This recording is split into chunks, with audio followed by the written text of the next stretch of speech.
Ready? Welcome to our webinar on Utah's Least Restrictive Behavior Intervention Technical Assistance Manual. The LRBI manual focuses on evidence-based positive behavior interventions. We are privileged tonight to have Glenn Dyke with us to discuss these interventions. I'll now turn the time over to him. Hello, I'm happy to be here. My name is Glenn Dyke, and we're going to be focusing tonight on the least restrictive behavioral interventions. It's an honor to be here. Utah Parent Center is a great organization, so I was more than happy to actually spend the time doing this. And throughout this, we're just going to dig in, and we're going to go for about 45, 50 minutes or so, and focusing on behavior as it relates to our students, our kids, and then also the document least restrictive behavioral interventions. So we're going to be referencing that a few times throughout tonight. The other part that we're going to be doing is a little bit of question answer. So I'm going to have you engage in some chat. If you do have questions, what I want you to do is I want you to weigh in by asking questions. And the other thing I want you to do is I'm going to be asking questions. And so we're good, nearings. So the other thing we're going to be doing is I'm going to be asking questions because I want to hear from you guys. So get your fingers ready at certain time periods. I'll let you know as we dig in. Okay.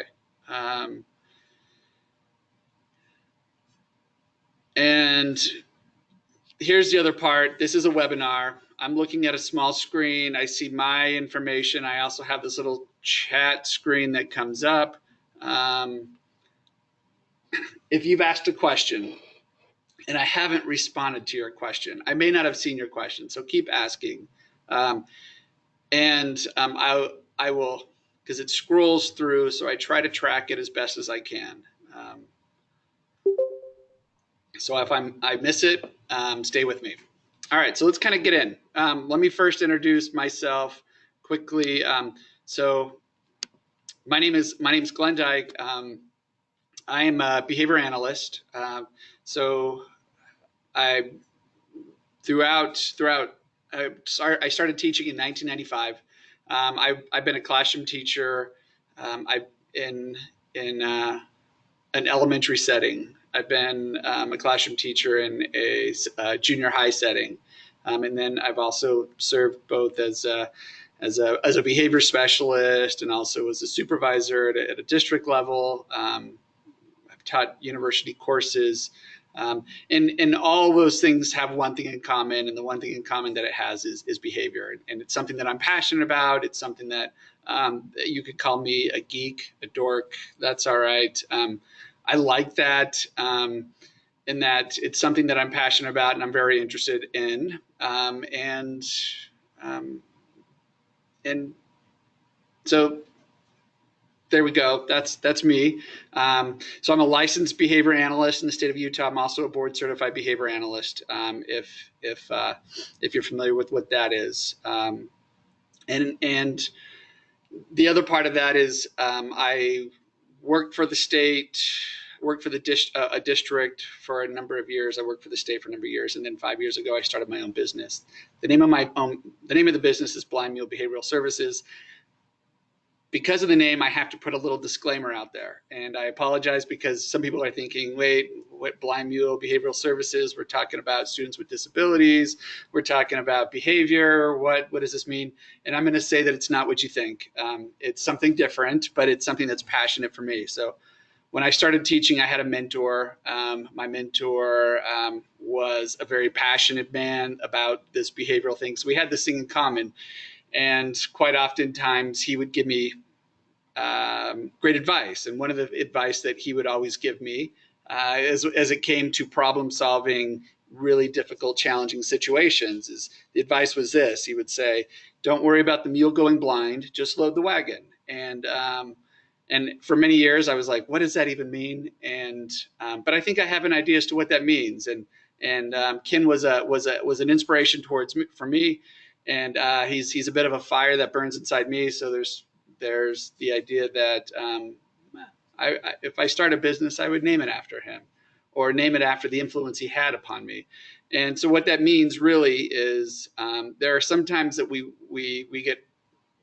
paralyze ourselves with worrying about so many different things that we forget to kind of act, and we forget to say, hey, well, let's first do A, B, and C. Let's get A, B, and C in place, and then we'll kind of go from there. So that's what that means. And in that process, there's no political affiliation with that. There is no having to do with the fact that I'm a stubborn behavior analyst, because that is true, but it has nothing to do with the name, title, or anything like that. So with that being said, let's just jump in. All right, so participation. If you have questions, please type in the box. I will ask questions. Please type in the text messages, and we have a number of people that have already done so. All right, so LRBI. So with our LRBI document, if I move that around, let's see. With our LRBI document, the LRBI first originated in 1992 and has been revised a couple different times. And the most recent one was in 2014. It stands for the Least Restrictive Behavioral Interventions. It's a technical assistance manual. So the idea is that its intended purpose is to provide technical assistance to districts, charters, schools, parents, any other stakeholders regarding behavioral interventions. And in a sense that, we have this idea of least restrictive behavioral interventions. First, we start with some simple interventions prior to actually looking at more intrusive interventions. And oftentimes, so there's a process. There's a process that we take, and there's a process of which we approach problem solving and addressing problem behavior. All right. And the idea is that the purpose of that is to create successful behavioral systems and supports within Utah's public schools. So the idea is that the technical assistance will provide guidance to schools, teams, to help problem solve regarding social behavioral concerns within the school setting. All right. All right, so the question so then what do I mean by behavior and why does it occur? So we're going to start with just a real simple explanation about what is behavior, what do we mean by it, and why does it occur? And this sets the groundwork for understanding what we do differently. So first and foremost is we have to understand that all behavior serves a purpose, and that the fact that there's behavior that is occurring means that behavior is meaningful. And when behavior is meaningful, it means that it doesn't just occur out of the blue, but it's contextual. It also means that behavior serves as a communicative function. It allows an individual to communicate his or her wants, needs, desires, and oftentimes we think that, well, we're only talking about problem behavior, but when we talk about why does behavior occur, what we're talking about is all behavior, and even problem behavior or maladaptive behavior. So when we think about why does all sorts of different behavior occur, it falls under these areas. It's because all these different behaviors occur because it's meaningful, whether it is maladaptive or problematic, or whether or not it is determined to be socially appropriate. And it's also learned. It's learned through imitation. It's learned through trial and error.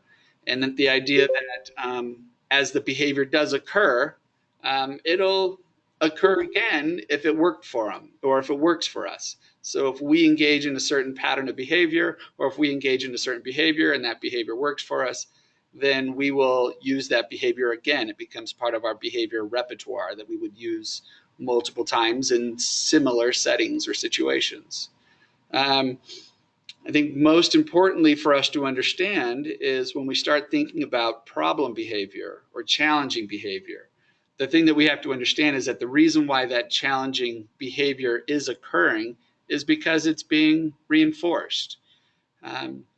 So it's being reinforced. It has a purpose. It has a meaning. But the idea is that challenge behavior is occurring because it is being reinforced. So one of the things that we have to do when we try to understand behavior is to try to understand, well, how is it getting reinforced? What's reinforcing it? And what is the context for it?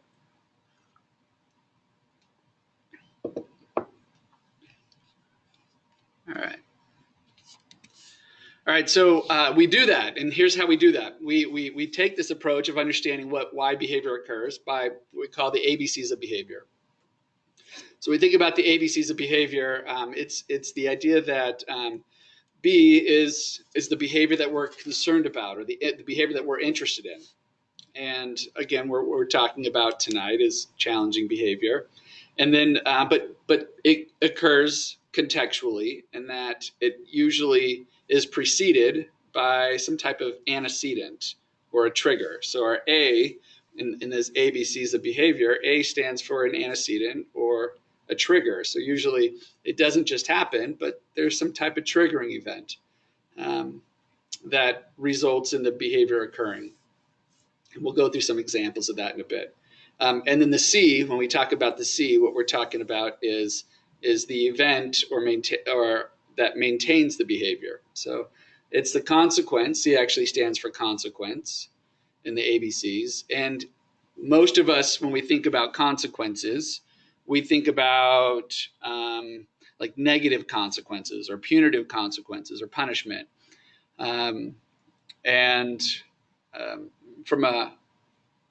an understanding of why the behavior is occurring, we would actually look for consequences that occur in the environment that actually maintain it or reinforce it. And so we'll go through some examples as to what that means. And really what we're talking about is if the behavior works for the student, they'll keep doing that behavior under those certain contexts. Or if the behavior works for the child, they'll keep doing that in that context. All right, so I'm going to do a real quick check to see how well you guys are hearing me. On your keyboard, what does B stand for? You can go ahead and type that in real quick. I just want to know if. All right, so there are people out there that are that are listening. Good. Yep, B stands for behavior, problem behavior. Good, and because that's the behavior that we're interested in understanding. All right, and A, it stands for antecedent. Another word for antecedent is what? Who's got it? Who knows? Go ahead and type that in. What's another word for antecedent?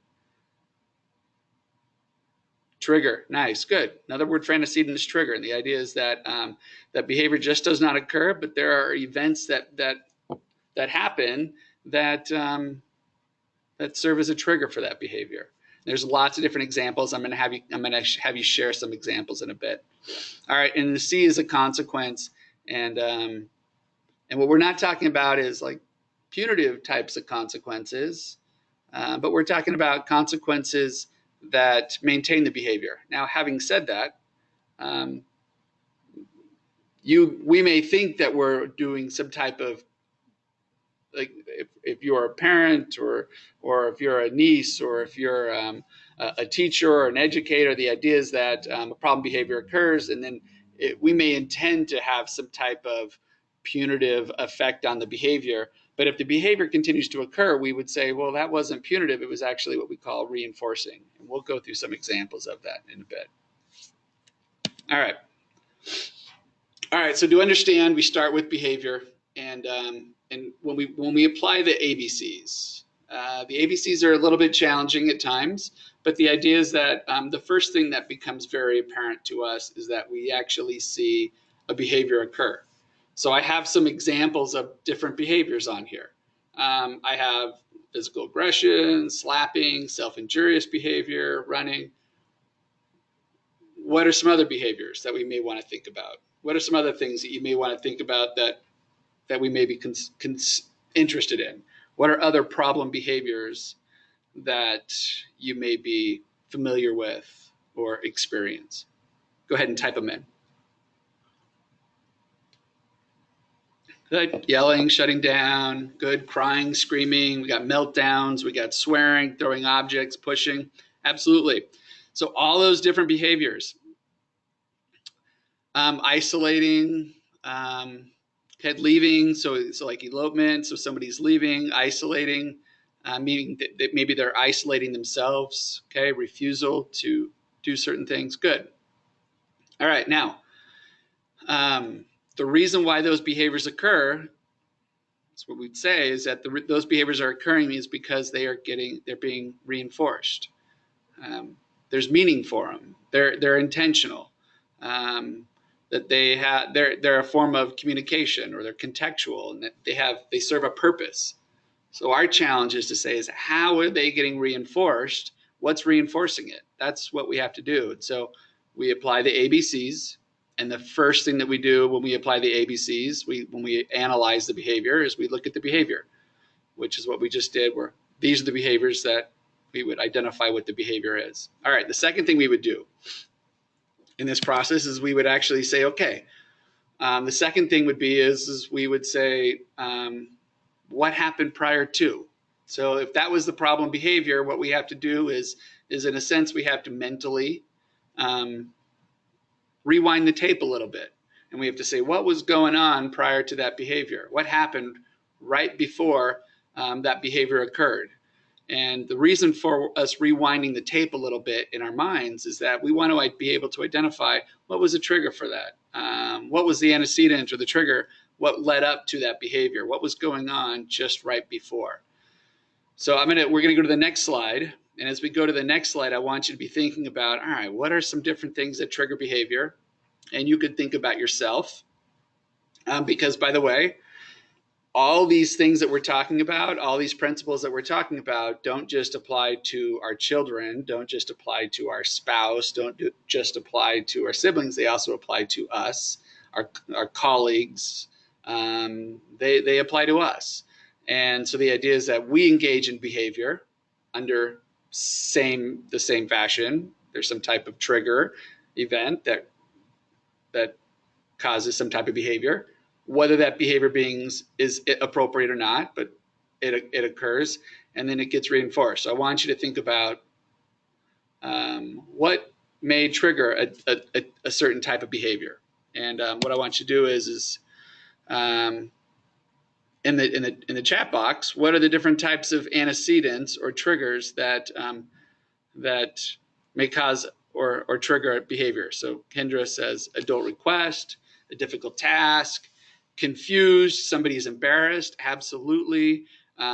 Learning difficulties, not getting his or her way, absolutely. So a learning difficulty, that's a great one. So the idea is that if somebody has a learning difficulty, now the learning difficulty in and of itself may not be a trigger, but when presented an academic task in an area that person struggles in is the trigger.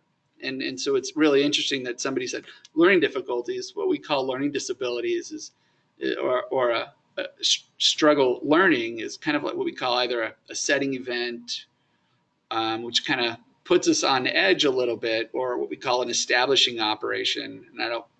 But the idea is that it increases our motivation for engaging in problem behavior under certain conditions. So if I struggle academically, but I'm out on a sport field, like a field where I'm out playing in the sand, I may not engage in any type of problem behaviors. But if you plot me down in a seat and now it's time to work, then I may engage in problem behavior. Okay. So that's great input. If we transition too fast, absolutely, students aren't understanding. And really the interesting part of this is that a lot of problem behaviors occur because of with skill deficits. So the idea is that if we have a student may struggle processing information, a student may struggle with communication, a student may struggle with the type of communication that's being used, being able to process the number of directions that were given, and get frustrated as a result of that. And as we get frustrated, we may engage in certain patterns of behavior. Well, if that frustration causes us to engage in certain problem behaviors, and those problem behaviors work for us, then we repeat that same problem behavior over again, as opposed to learning other coping strategies or learning other skills. All those challenges have a tendency of predisposing us to an increased likelihood that we are going to experience problem behavior. So deficits, a lot of academic deficits or skill deficits, whether it being communication deficits, whether it being social deficits, all those things increase the likelihood that if I have a social deficit and then now I'm put into a social situation where I'm interacting with the group, I'm going to struggle in that group. I'm not going to know what to do, and I may get embarrassed, and of course then I may act out. And so if I act out, and if acting out works for me, then the next time I'm in that situation, it's an easy pattern to repeat. So the question is how does acting out work for me? So that's what we're going to go on to next, is our next part of the ABCs is our consequences. So the consequence, again, or the C, stands for consequence. And the consequence that we are, what we are looking at, so the consequence that we are looking at is, what we want to know is, what is the event that maintains the problem behavior? What's the event that will reinforce that problem behavior? So I have there's a question on here that says, would you recommend timeout for an 18-month-old? And so really to answer that question is I would have to know that 18-month-old. I'd have to know, again, and the question is what is timeout? And the idea that, timeout is a behavioral technique. And the definition of timeout really is timeout from positive reinforcement. So the idea that what would that timeout look like? There are lots of different variations of that. So what would you recommend timeout for an 18-month-old? What I put if an 18-month-old is first off, he's a month old. There are a lot of skill deficits. I'm going to be working really hard on teaching this kid some other skills, and I'm also going to be working really hard on whether it's communication, whether it's some form of communication, and I'm also going to be working really hard on the front end of things to prevent certain behaviors from occurring. So the idea that timeout for an 18-month-old, for me to answer that, I would have to know who that 18-month-old is. So, and I think that would also apply if it was an 18-year-old too. I would also have to say the same thing, because there are 18-year-old kids that I would not use timeout on. There are 8-year-old kids that I would not use timeout on. And it really kind of goes back to this part that we're working on now, which is what event maintains the occurrence of problem behavior. So let's look at this next piece, and then Adriana, if that doesn't answer your question, then we could do a clarification. So the events that maintain the occurrence of problem behavior, and typically there are two events that maintain occurrence of problem behavior. The first one is that if we engage in a certain pattern of behavior and it allows us to get or obtain something, so it allows us to get or obtain something that we find pleasant.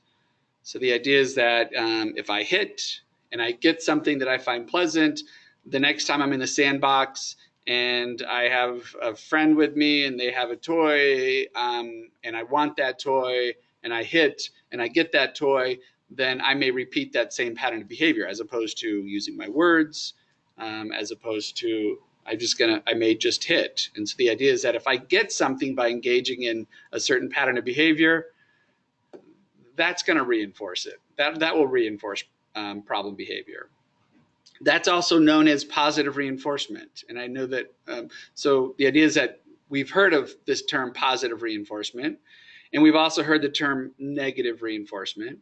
And positive reinforcement just means that if I engage in a behavior, I may get something from it. And then the other part of that is the negative reinforcement. And the negative reinforcement means that if I engage in a certain behavior, I actually am able to avoid something. with it. So quite oftentimes in a school setting, we have students who may engage in certain problem behavior to get things within the environment. And we also have, so what would be some of those examples that you would think? Go ahead and type some of those things in there. What would be some of the things that they may get by engaging in problem behavior? Could be attention, absolutely. Could be attention from a teacher. It could be attention from a peer. Good. What else? What would be some of the other things that they could get? Okay, so they'll leave the class when they want. So that actually, so we're getting close, and actually, we're going to refer to that one as the next one. In the next one, we could talk about negative reinforcement. So what sort of things would they get? Okay, distraction from work. So we're gonna get into that as well. A toy, good, Adriana, a toy. Good. So actually, to stop doing what they don't, to stop doing what they don't want to do, or to actually keep doing what they want to do. So if they are playing with an item or an object, or they're playing with something that they enjoy, and they're asked to terminate that interaction, they may engage in problem behavior to maintain it. So all those things would be considered positive reinforcement. Now, the one other piece that's on there is what we call negative reinforcement. And negative reinforcement actually is escaping and avoiding things that we find aversive. And we all do this. By the way, we all engage in problem behavior, we all engage in problem behavior. Even I engage in problem behavior. You all engage in problem behavior to get things that you find pleasant. And then we all engage in some type of problem behavior. I would anticipate everyone does that at some point in time in order to escape and avoid things that we find aversive. So if you think about the last time that we got overwhelmed with something, and then because we're overwhelmed and we might engage in problem behavior, if somebody asks us to do one more thing and then we're like, I can't handle it anymore, we engage in some type of problem behavior, that may actually be reinforced by the student, that person walking away and not asking us to do anything anymore. So the second thing that reinforces problem behavior is, well, first off is we get something. The second thing being is that we're actually able to escape and avoid something. So earlier, somebody made the comment of getting out of work or stop doing what they don't want to do. And so that's the other outcome, is that when presented with something that's non-preferred, and we know, like our kids, how much they love to clean their room, do their chores, right? Or just how about we just start with clean the room?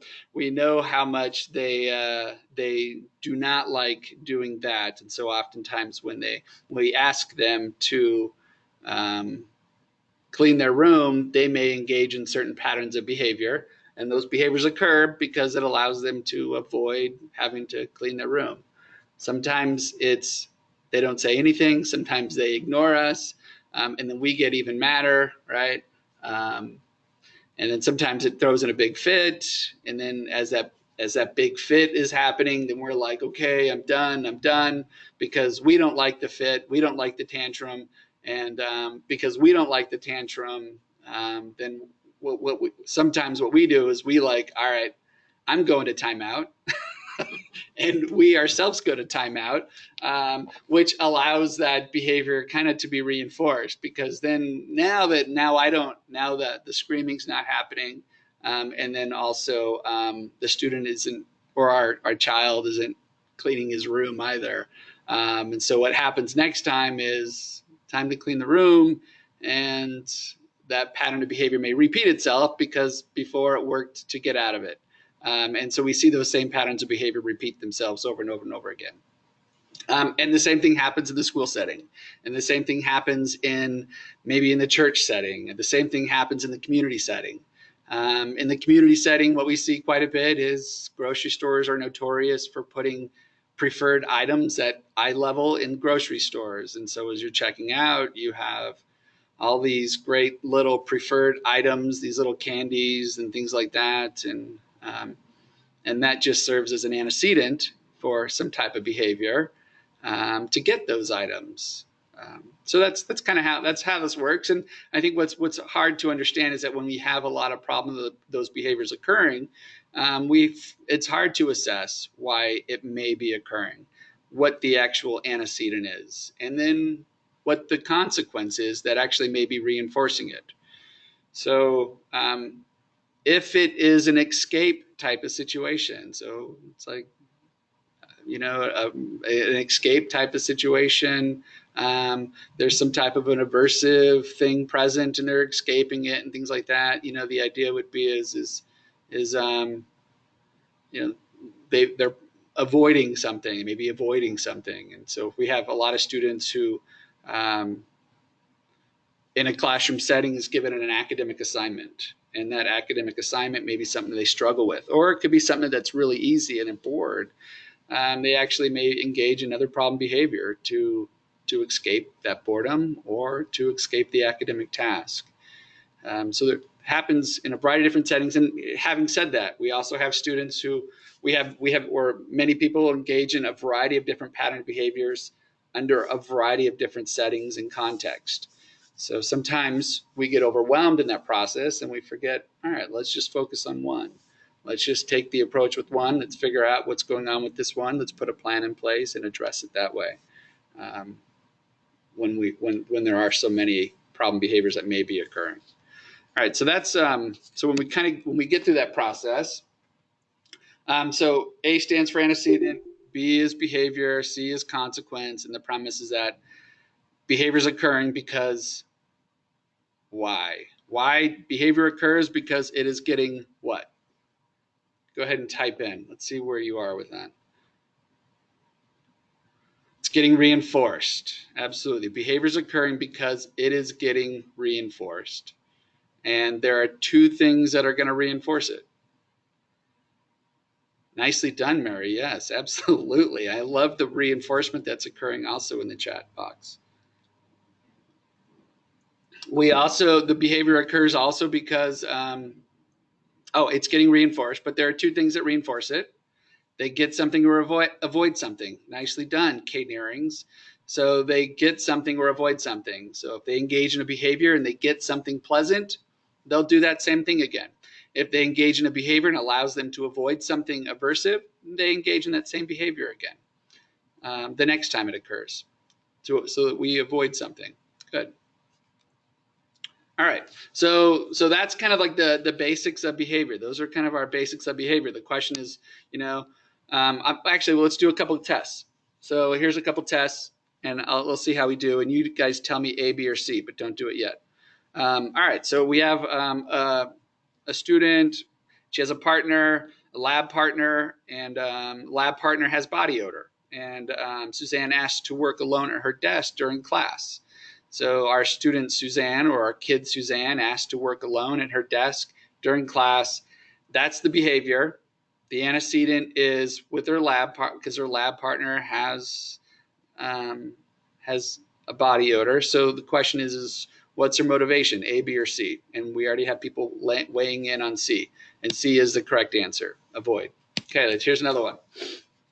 So here we go. We start with, when we do this, by the way, when we do the ABCs and we apply the ABCs and we analyze what's going on, we start with the behavior of your mother wears combat boots, which is not anything inappropriate to say at all by any means. But there was a trigger for that, and then we start. The second thing we do is we look at the trigger, and the trigger is Mr. Feeble asked Ralph to take out his math book, and then the last thing we look at to assess why is that behavior occurring is the consequence, and so the consequence there is Mr. Feeble then sends Ralph to sit in the hall instead of doing math. So the question then is, what's the motivation for Ralph's behavior here? And so go ahead and weigh in, A, B, or C. Is he avoiding an activity or a task, avoiding peers, or obtaining adult attention?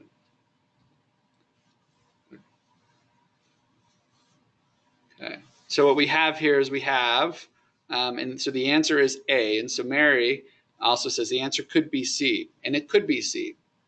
But what I want you to do is I want you to think about, this is the pattern of behavior that continues to occur. And so the idea that, so he may be getting the teacher's attention from that. And I think one of the distinguishing factors of this is that if it occurred all the time, like throughout the day, at other times during transition times, other times maybe during computers, maybe during reading, which may be his favorite subject. If we see it occurring during those times too, Mary, I would agree with you. But if it's very specific and it's related to math book coming out and it's related to that, then I would say most likely it's just going to be A is going to be the answer, is avoiding the task, because it's preceded by that particular task. But Mr. Feeble is all around, all over the place. So sometimes if we see it happening all the time, and oftentimes that's one of the distinguishing factors between what may be reinforcing the behavior. One of the distinguishing factors maybe is the pattern of behavior that's occurring.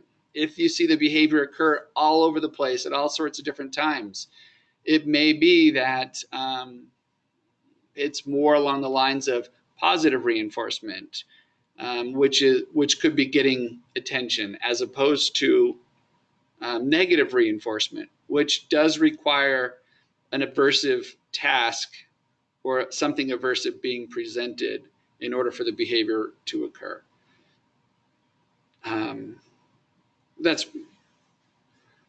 not even going to ask for clarification on that because that does get a little bit more complicated. But the pattern, the response pattern, actually is quite indicative of whether or not we're dealing with positive reinforcement and negative reinforcement.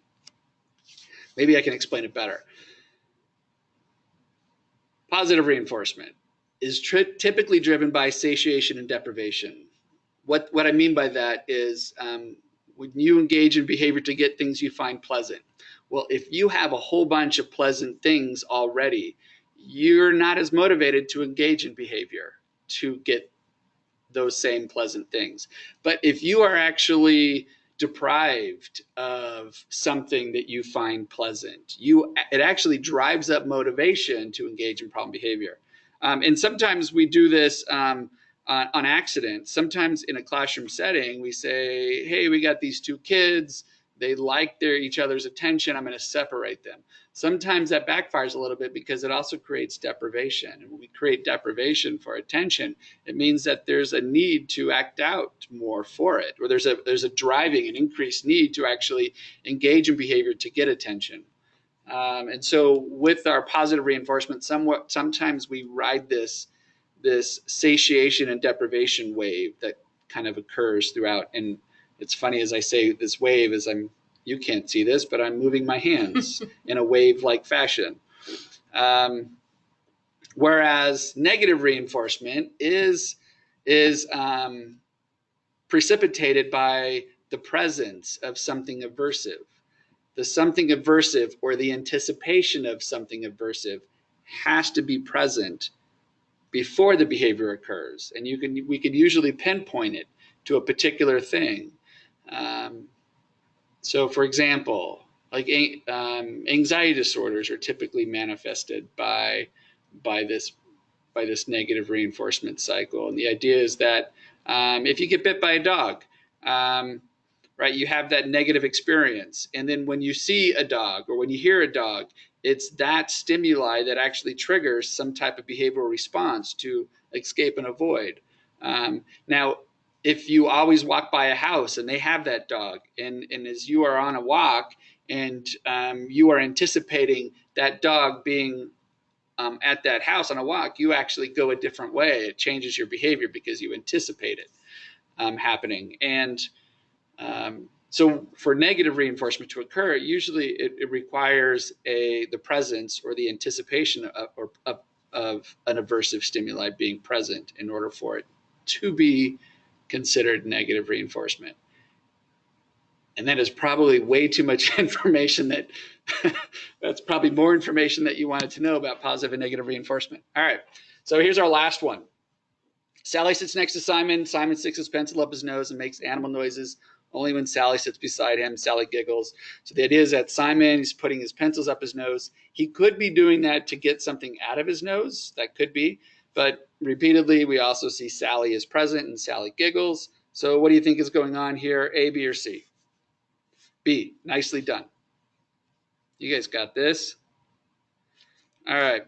Oh, and Cassandra Myers. Yes, thank you. Well, I appreciate that positive feedback. All right, ABCs. So the question is now what? If your child is struggling at school, so the question is, what do we do now? And that piece is that there are lots of different options. There are lots of different approaches that we take. Sometimes it's a problem solving with the classroom teacher. Sometimes there's like, well, let's just get a behavior plan that focuses on certain things. Let's see what happens there. And then the third thing would be is maybe what we need to do is we need to be let's do what's called a behavior assessment. And that behavior assessment we call a functional behavioral assessment, and develop a behavior plan. And depending on the frequency, depending on the intensity, depending on how long it's occurred, you can address this in a lot of different ways. And oftentimes, if we understand the ABCs, mentally we're doing what we call that behavioral assessment all the time. And so sometimes we can just jump into a behavior plan. But if that's not effective, then what we need to do is we need to step back and we need to be like, hey, what's going on here? We need to be a lot more systematic with identifying the antecedents, identifying the behavior, identifying the consequences, maybe isolating and breaking them out. Maybe we're dealing with way too many behaviors and there are so many different contexts. And what we have to do is rather than lumping them together, we have to isolate them out and treat them individually. So it is that the plan and the problem solving may consist of this, and I put PBIS here in parentheses because I want us to think about when we talk about positive behavior systems and supports, is that what we're talking about is if we know what triggers the behavior, how can we eliminate that trigger to begin with? How can we prevent the problem behavior just by eliminating the trigger? The other part that we have to think about is the best way to eliminate problem behavior is actually reinforcing and strengthening more desirable behaviors and coping skills.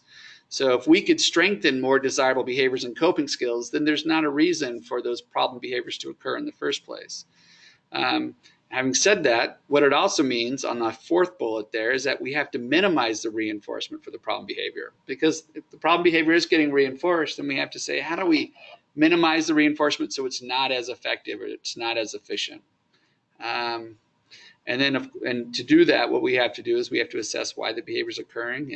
And the idea is that if we know why it's occurring, if we know the specific purpose that it is occurring, then we would teach an alternative behavior or a replacement behavior, something that serves the same purpose. And then that could be used in something where we just identify, well, what can we do to prevent the behavior occurring? And then what are we going to teach? How are we going to reinforce that? And the idea would be is we could problem solve using something similar to this. It's like, and this is a very simple, it's kind of a team initiated problem solving form where we look at why that behavior is occurring. We say, what was the antecedent? What was the behavior? What was the consequence? And we say, all right, so if it's Ralph and he gets frustrated in math, how can we make math easier for him? How can we break math down into smaller bits? And if that works, then we prevent the problem behavior from occurring in the first place. And somebody wanted me to go back a slide. I will share the slides. I will share. It's being recorded, yes, and they will have access to it, Nearing. All right, so the next thing would be all right, so I need to teach Ralph to ask for help if he needs help, or I can teach Ralph to advocate to say, hey, can I work with a partner? And so that would be a behavior that I would want to strengthen and reinforce with Ralph, because if I strengthen those behaviors, then I'm not getting those comments anymore. And then the idea would be is, hey, if I strengthen those behaviors, the question would be is, how do I strengthen those behaviors that I'm going to teach? And that comes down to the reinforcement. So if I know that he's motivated to escape and avoid things that are aversive to him, then maybe I tap into that somehow. Or maybe it's just a matter of acknowledging his effort. Maybe it's just a matter of reinforcing it even with attention. But the idea is that if Ralph is escaping math, can he do work in a sense to get out of work? And I'm fine with that. And I'm perfectly fine with that. So before Ralph, you got one problem done, and there are 10 problems here, but now you're doing 5 so you can get out of 5. And I'm fine with that. That's progress to me. The other thing we would think about is, how do I no longer reinforce Ralph when he does that? And the idea is that rather than the teacher sending Ralph out, what the teacher needs to do is prompt Ralph to, hey, raise your hand, ask for help, and I'll come over and more than happy to help you. That means we're not sending him out anymore. We're no longer reinforcing that. And so when we say withhold reward, what we're talking about is withhold the reinforcement for problem behavior is what we're talking about. There may be some other types of corrective consequences on there. And I love the idea that we use error correction as part of this. And the idea is that if we know what we want Ralph to do instead of, such as ask for help, then when those problem behaviors occur, it could be a matter of, hey, remember, when you get an assignment, something gets hard, what you need to do is ask for help. That becomes the error correction. And of course, we, utilizing a variety of data, are we making progress? And then also there's this safety issue of like, do we need to have a safety plan in place? And so if it rises to a certain level, then it may require some type of safety plan. And we just need to make sure that everyone is aware of what that safety plan is. Okay, so that just summarizes all the different parts that I just went over here. And I'm going to move on because of time. But the idea is that we may need to do what's called a functional assessment. And let's not forget about the fun word in that whole process. It is fun. But one of the things is to do a functional assessment. What's really important to do is there's a consent process that needs to be followed. Unless, of course, we're using data that already exists. Sometimes there are data that already exist in the environment through teachers' notes, through observations, through other forms of data collection. And if we're just using that data, then we may not necessarily need to do consent if that is sufficient. If that information is not available, or if it's not sufficient, then then there is a consent process for that. And then so the idea is that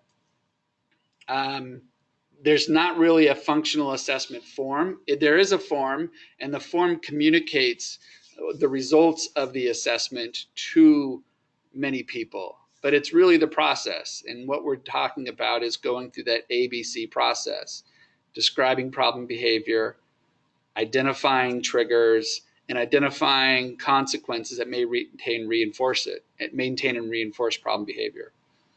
But we do that so that we could develop an effective and efficient behavior plan. And so to summarize a little bit here is that the law sometimes is going to tell us that we have to do a functional behavioral assessment. But the real thing is like, hey, when a kid's struggling, we're not sure why those behaviors are occurring. That's the real reason. And it doesn't matter if you're a student with a disability, or if you're not a student, if you're all people engage in certain patterns of behavior. Every single one of us engage in a behavior, and it's being reinforced. Those behaviors are being reinforced. So it doesn't require a disability or a label to actually do a functional assessment on a particular student or a particular person. Again,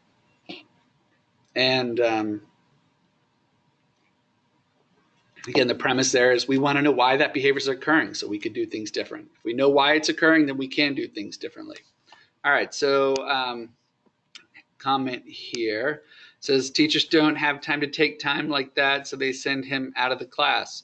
And I'm going to say that sometimes that may be an appropriate response. Sometimes that may not be an appropriate response.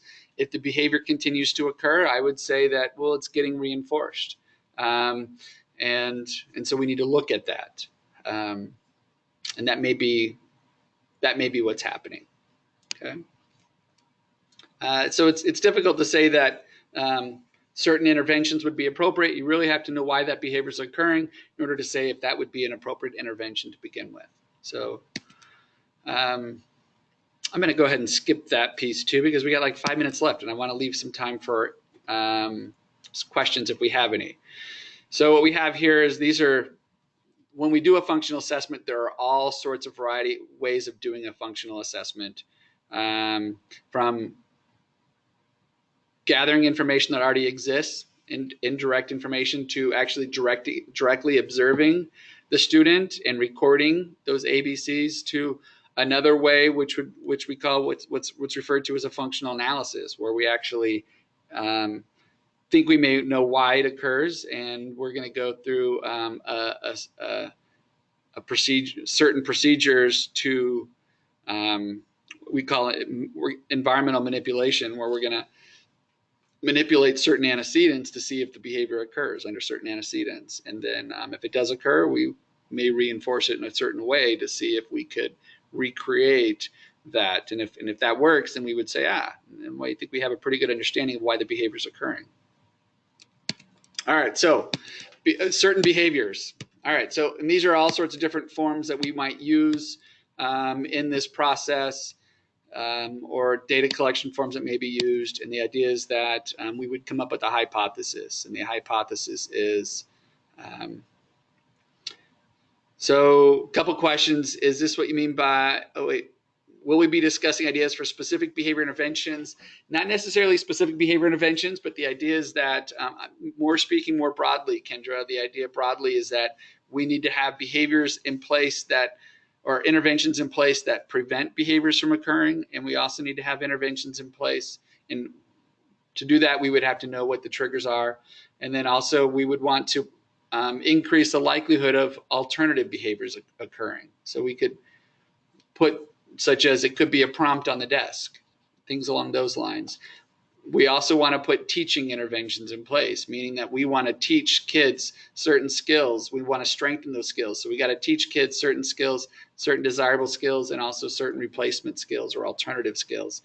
And then we also have to have a reinforcement system in place, meaning that we have to reinforce those behaviors. So when we see those behaviors occur, we want to reinforce, and we want to make sure that what we're using is reinforcement, and that could be done through what we call maybe like a preference assessment. But we want to reinforce those specific skills and strengthen them. And if we strengthen them, then we eliminate a lot of problem behavior. And then the last part is, and this is always last, is how do we no longer reinforce problem behavior? And it's last because if we don't do the other things, then it's more difficult to implement that procedure. And then the other part is if there are like negative consequences or like punitive types of consequences, that's another one of those last things, because it's not effective unless we're doing those other portions. So it's important that we do those other pieces first. And then if we do those other pieces first, then it becomes much more effective.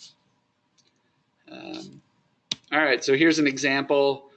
I'm going to go ahead and push on here, in that we would just summarize what the antecedent, or what the FBA tells us. We would identify the antecedent, the behavior, and then the consequence. And then from that point, what we would do is we would say, what do we want to do instead? And so this is that general behavior plan component, is that to prevent certain prevention strategies should focus on minimizing problem behavior and also encouraging alternative desirable behaviors. And then our teaching strategies are going to focus on alternative behaviors, teaching alternative behaviors like replacement behaviors. Well, if the kid's trying to he's trying to ask for certain things, certain activities. Well, then let's make sure that we have a better way of him asking for certain activities. That could be what we call functional communication training, that we're actually teaching the student to request through maybe some type of communication board, or maybe a picture exchange system, and is requesting his wants and needs that way. But the idea is that we're also teaching more desirable behaviors, such as maybe it has to do with what does it mean to attend to task and complete certain, and to be on task, or to follow directions, or hands to self, or maybe it's even like calm body and relaxation. We want to reinforce those other desirable behaviors as well, because if we strengthen those, then we have less problem behavior to begin with. And then when we have consequence strategies, there are 3 there that I have. We need to be reinforcing our alternative and desirable behaviors. And the idea is that we're going to be using some type of differential reinforcement. And really what that means is that how do we reinforce those behaviors, but also not reinforce problem behavior? And then there may be some crisis management components as well. All right. There's been a couple questions. Let me get through that. Let's do that right now. So, all right, so is this what you mean by breaking the behaviors out? So the idea would be is if you have lots of different problem behaviors occurring, sometimes those behaviors occur under the same context, and sometimes they occur under different contexts. So when we kind of isolate them, we would want to know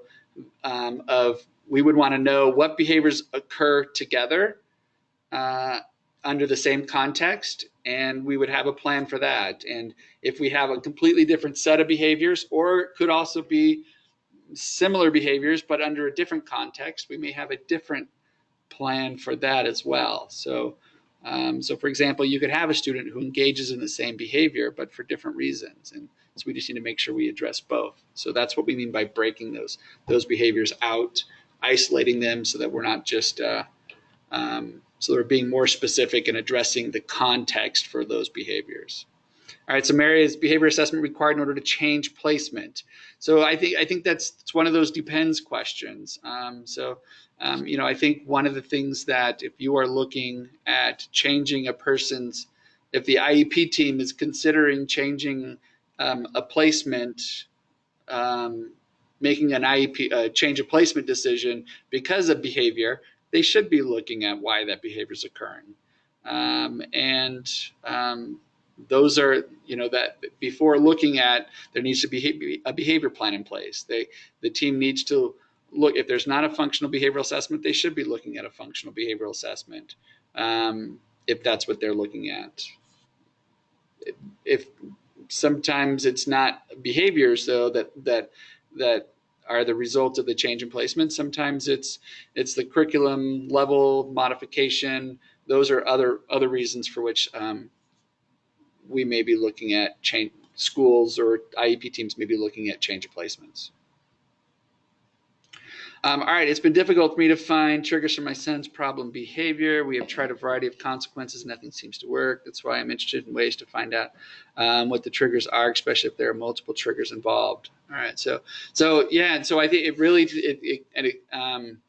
there are a variety of degrees of doing a behavioral assessment. So the idea of observing it and watching it as it occurs versus arranging particular situations to see if you can recreate some of those things. And the latter is much more objective, where we are going to systematically manipulate certain antecedents and consequences.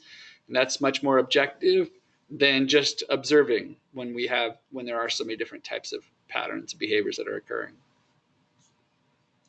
All right, so I'm going to finish progress monitoring. That's the other important part. And I don't want to just skip over that, but the idea is that if we're making progress, great. If we are not making progress, sometimes we have to go back and revisit. Let's go back and revisit the behavior plan. Maybe it's not necessarily revisiting the behavioral assessment, but maybe we just need to revisit the behavior plan.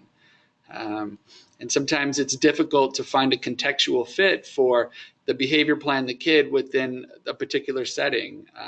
And so there is the idea that how do we contextually make this plan fit this particular setting? And that takes a team approach. And what I mean by that is you put a team of people together focused on a kid, and everyone is focused on, the particular kid. They'll figure out a solution. And some that's easier said than done though. That becomes the task. But when you have everyone focused on the particular kid and everyone's thinking outside the box and we're trying to come up with creative ways, typically you can figure out a way of taking a plan and making it contextually fit a particular setting or an environment or a situation. And the other question is how do you do these at home? How do you? So, Mary, can you emphasize that a little bit? Can you elaborate on that? No worry about the spelling. Yeah, you're fine.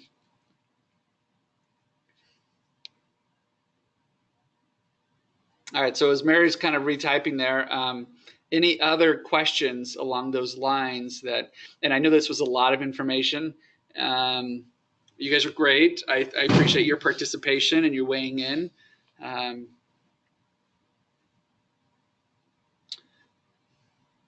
I'm more than happy as you guys have other emails if you want to send emails and things like that. I did put my email on the. I'll bring that up. So there's my email. If you do have questions, more than happy to help answer some of those questions if you do have additional questions if we haven't had time to get to it.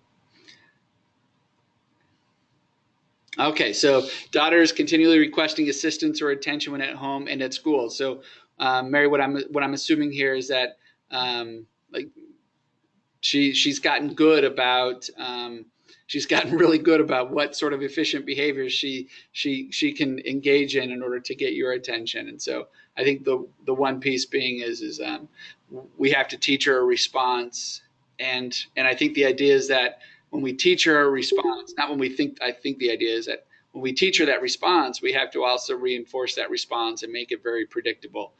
But once we've made it predictable that this other way of getting your attention works, and so it's a lot of work up front, but once it works, then we also have to say, okay, now we embed in like, all right, do this and wait. So in a sense, what we're doing is so you're wanting my attention, and I'm giving you my attention when your child responds in a certain way. And then once we've done that, the other part of that would be is now we need to, okay, I need you to wait. And that would be the next part. And so oftentimes it's not just as simple as one behavioral response, but oftentimes once we get that behavioral response occurring, it's now how do we work with that behavioral response to shape it so it fits your home setting better. And it may be like at certain periods of time of the day at home, we just say, okay, during this time, it's our time. And then I'm going to really work on this other behavioral response of waiting during these other time periods. And that's a challenge. So that certainly is a challenge. I'm more than happy to discuss it with you further if you need additional assistance with that. So, all right. So most tasks you can do on our own, but won't. So Mary, great question. I think that's great. So I think the other part is that oftentimes we create. So it's like sometimes it's so daunting, right? Certain things appear daunting, or that's the perception. So I'm a big fan of breaking things down to small little bits. Do a little bit, come back and check with me. So the idea would be, if it's cleaning up room, right? Going in, we're even kind of doing it partially with her. So the idea is like, all right, we're going to pick up our shoes first, right? And she's going through, picking up her shoes, putting them away. It's like, and now there's like 2 extra pairs done. Finish those things. And once you're done with those things, come and tell me. And then we back off. And then once we get shoes done, then we do the next thing. All right, well, what's next? What would be next? And so that certainly would help in that process. And oftentimes we as adults, when we get overwhelmed, we shut down. And that happens, and we as adults understand that, and that also happens with our little ones as well. Let's see. Good resources, websites you recommend for the behavior intervention plan. So if there are resources that I like, it would be PBIS. PBIS.org, I believe, is the website. Positive Behavior Interventions and Supports. So PBIS, not PBS. You'll get other fun, enjoyable things, but PBIS.org. And what I would look for is the idea is that I love the idea that what we call is a competing behavior diagram. I'm going to type this in here so you have it. Competing behavior diagram. All right, and then the competing behavior diagram it's really what I like about it. It's the idea is that it's developed by the folks at Oregon. Dr. Rob O'Neill at the University of Utah is kind of my mentor in that whole thing, and I use his materials quite a bit. And the PBIS community has kind of embraced this idea that there's a competing behavior diagram, and really what it is, it's a graphic organizer for organizing why we think that behavior is occurring. And then the idea is then allowing the team to brainstorm different ideas for, because every kid's different, every situation's different, allowing a team to brainstorm different ideas for preventing it, for how do we teach this kid these particular skills, what skills are we going to teach, and then different ways to reinforce those skills. So, and then so how do we collect this data? Sometimes, Mary, it's just a matter of if you had a notebook, a piece of paper, and you draw it in you make 3 different columns. So let's see if I can go back a little bit. If I go back a little bit, I'll go back to what I mean by 3 different columns. Right here, here's one. So if you just, this one has 4 columns, but the idea is like you just have a notepad and you write down first the behavior, and then you can write down what time it happened and what was going on prior to. And then the idea is like, what was the consequence that you think that was given? Was it a lot of interaction from you? Was it that it maybe obtaining social time? Because we know how strong that could be. And then the other part being is maybe it's escaping, avoiding what maybe it was a specific directive or a chore or an expectation, maybe that never got finished.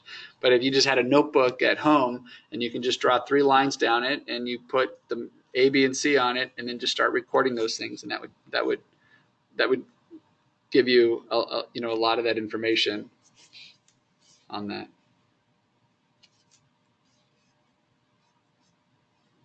All right, other questions?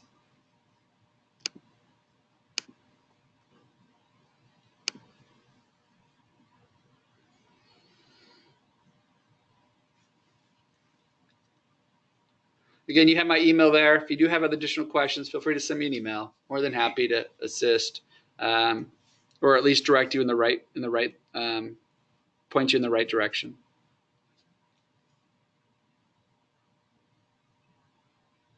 Okay, everyone. Hey, wait. How does the recording come to us? So actually, now that it's recorded, so will there be a link? We will be posting it on our website in addition to a lot of other material regarding behavior. And so you can also fill out a form.